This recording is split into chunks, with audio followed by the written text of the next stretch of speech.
अच्छा तो students, last lecture में भी हमने Bohr model of hydrogen atom discuss किया था, उसके तीनों पोस्टुलेट डिस्कस किए थे और हमने डी ब्रोगली इंटरप्रिटेशन को डिस्कस किया, ठीक है, for Bohr's orbit. Now we are going to calculate the quantized radius.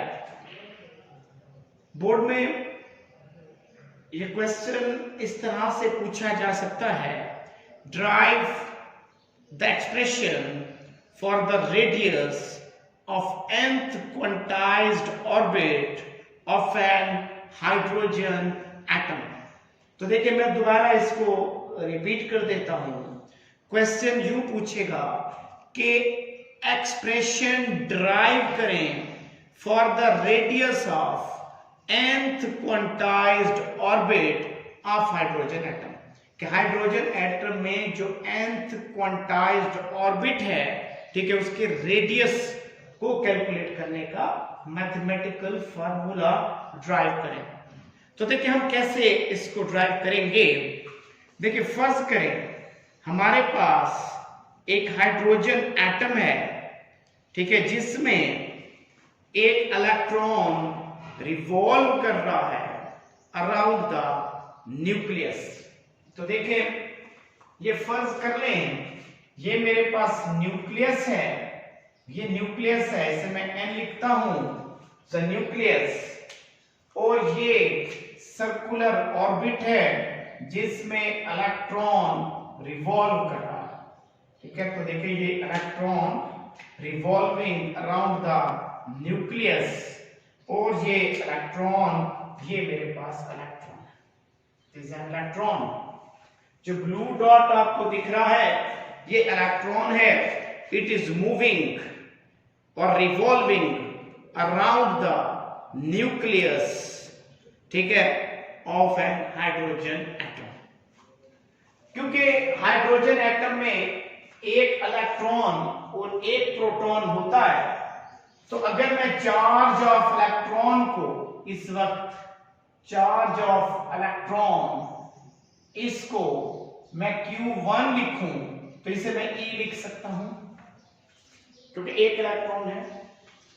इसी तरह अगर मैं चार्ज ऑफ न्यूक्लियस कैलकुलेट करूं, क्योंकि न्यूक्लियस के अंदर तो सिर्फ एक प्रोटॉन होता है, और इसको अगर मैं Q2 लिख रहा हूं तो न्यूक्लियस का चार्ज होता है Z time of E, Z is the number of protons, E charge on one proton, तो इसमें एक प्रोटॉन है, तो इसके भी चार्ज को मैं E लिख सकता हूं। इस वक्त इलेक्ट्रॉन पे जो चार्ज होगा, ठीक है, वो नेगेटिव होगा, और प्रोटॉन का चार्ज क्या होगा, पॉजिटिव होगा। इसका मतलब ये हुआ कि इलेक्ट्रॉन और प्रोटॉन में जो इलेक्ट्रोस्टैटिक फोर्स एग्जिस्ट कर रही है, इस इलेक्ट्रॉन में, ठीक है, और इस न्यूक्लियस में जिस पे चार्ज एक प्रोटॉन के बराबर है, तो उसको मैं यूं कैलकुलेट कर सकता हूं, F is equal to K Q1 Q2 over R square के फार्मूले से। K कूलम्स कांस्टेंट है, Q1 चार्ज ऑन इलेक्ट्रॉन है, और Q2 चार्ज ऑन न्यूक्लियस है, divided by R square. Then the electrostatic force exist between this electron and nucleus is Ke square over R square। तो ये electrostatic force exist कर रही है, the coulomb force between proton and electron, और nucleus and electron. देखिए क्योंकि electron move कर रहा है, ठीक है, किसके राउंड, सर्कल के राउंड, तो इस वक्त इसकी वेलोसिटी की डायरेक्शन, या इसकी जो वेलोसिटी की डायरेक्शन है हम कैलकुलेट कर सकते हैं by drawing the tangent at that point is a v। और क्योंकि इनके दरमियान कौन सी फोर्स एग्जिस्ट कर रही है, ये नेगेटिव है, ये पॉजिटिव है, तो अट्रैक्टिव फोर्स एग्जिस्ट कर रही है, तो ये मैंने ये एरो यूं न्यूक्लियस की तरफ, सेंटर की तरफ यूं इलेक्ट्रोस्टैटिक फोर्स, इसे मैंने Fe लिख दिया, इलेक्ट्रोस्टैटिक फोर्स जो इधर एक्ट कर रही है, you attractive force, nucleus electron पे अट्रैक्टिव फोर्स लगा रहा है, तो Fa. Because electron moving around the nucleus in a circular orbit, तो इस इलेक्ट्रॉन के पास नेसेसरी सेंट्रीपिटल फोर्स भी मौजूद है जो इसको सर्कल पे मूव करा रही है। और अब जानते हैं कि centripetal force is always act toward the centre, this is Fc। तो इस इलेक्ट्रॉन के ऊपर मैं कह सकता हूं कि जो कूलम फोर्स है, अट्रैक्टिव फोर्स, ठीक है, न्यूक्लियस की वजह से, और जो सेंट्रीपिटल फोर्स है due to motion around the circular orbit, both are in same direction, दोनों किस में है, सेम डायरेक्शन में है। अब ये जो इसके पास सेंट्रीपिटल फोर्स है, इसको प्रोवाइड कौन कर रहा है, ठीक है, सेंट्रीपिटल फोर्स इसके पास कहां से आ रही है कि moves around the circle, this coulomb force will be its centripetal force. The Coulomb force between nucleus and electron is actually a centripetal force of this electron. तो मैं यूं लिख सकता हूं कि जो Coulomb force है, इलेक्ट्रिक फोर्स, वो एक्चुअली इसकी सेंट्रीपिटल फोर्स है। मतलब इस इलेक्ट्रॉन को जो सेंट्रीपिटल फोर्स मिल रही है कौन प्रोवाइड कर रहा है, this coulomb force which is present between nucleus and electron, जो इसके दरमियान मौजूद है।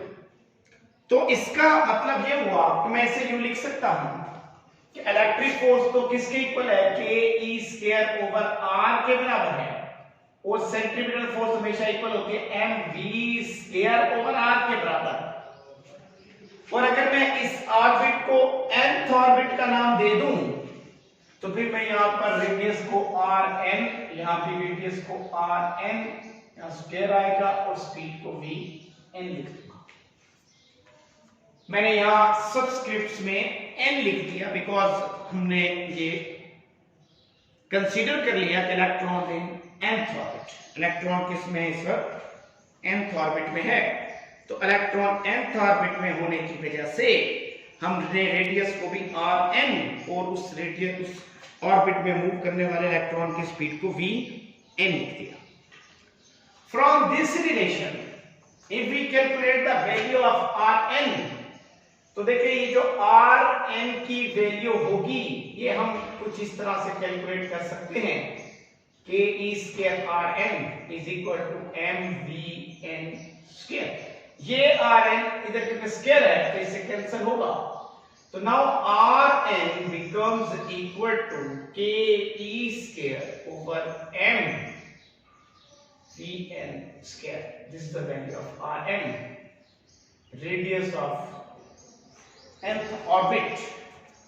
अब इसमें आप देखो k कूलम्स कांस्टेंट है, e चार्ज है, m मास है, व्हाट इज द v?